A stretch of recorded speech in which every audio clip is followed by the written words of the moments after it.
Hello বন্ধুরা, welcome back to দীপসার ছোট্ট জগৎ। আশা করি তোমরা সবাই ভালো আছো, আমরাও খুব ভালো আছি। দেখো, মায়াপুরের ভিতরে মন্দিরের চত্বরের আর কি যে সকল দোকানগুলো আছে তার একটা ভিডিও তোমাদের সাথে শেয়ার করলাম। এখানে বেশিরভাগ দোকানেই তোমার একই জিনিস পাওয়া যায়। ওই বাচ্চাদের রাধারানীর ড্রেস বলো, তারপর গেঞ্জি, কৃষ্ণ ঠাকুরের ছবি আঁকা,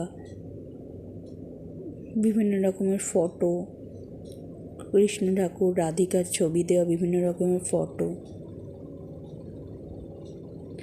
দেখো চারপাশের দোকান, এই দোকানগুলো হচ্ছে প্রভুপাদর মন্দির আছে, তার উল্টো দিকে এই দেখো প্রভুপাদের সমাধি মন্দির, তার অপোজিটেই এই দোকানগুলো হচ্ছে মন্দির চত্বরের মধ্যে। আবার কিছু কিছু আছে তোমার মন্দির চত্বরের বাইরে।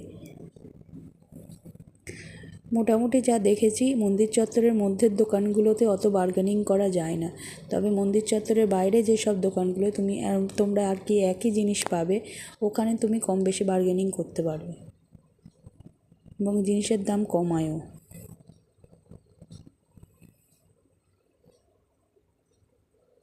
এই দোকানগুলো তোমার মেন গেট দিয়ে ঢুকতেই আর কি এই দোকানগুলো তোমার পড়বে। ডান দিকে হচ্ছে তোমার প্রভুপাদের সমাধি মন্দির, এই দেখো সামনে দেখো নতুন মন্দির যেটা হচ্ছে সেই মন্দিরটা দেখা যাচ্ছে। আর বাঁ দিকে তোমার এইসব দোকানগুলো, এইটা হচ্ছে প্রভুপাদর সমাধি মন্দির।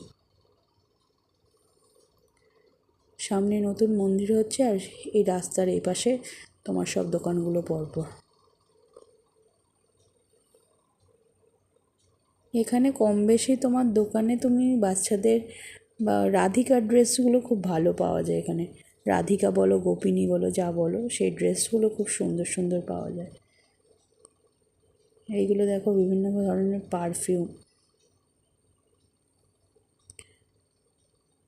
বিভিন্ন ধরনের পারফিউম রয়েছে। আশা করি ভিডিওটা তোমাদের ভালো লেগেছে। যদি ভালো লেগে থাকে অবশ্যই চ্যানেলটাকে সাবস্ক্রাইব করো, লাইক শেয়ার কমেন্ট করো। এইভাবে আমাদের সব সময় পাশে থেকো। সবাই সুস্থ থেকো, ভালো থেকো। থ্যাংক ইউ সো মাচ এইভাবে পাশে থাকার জন্য।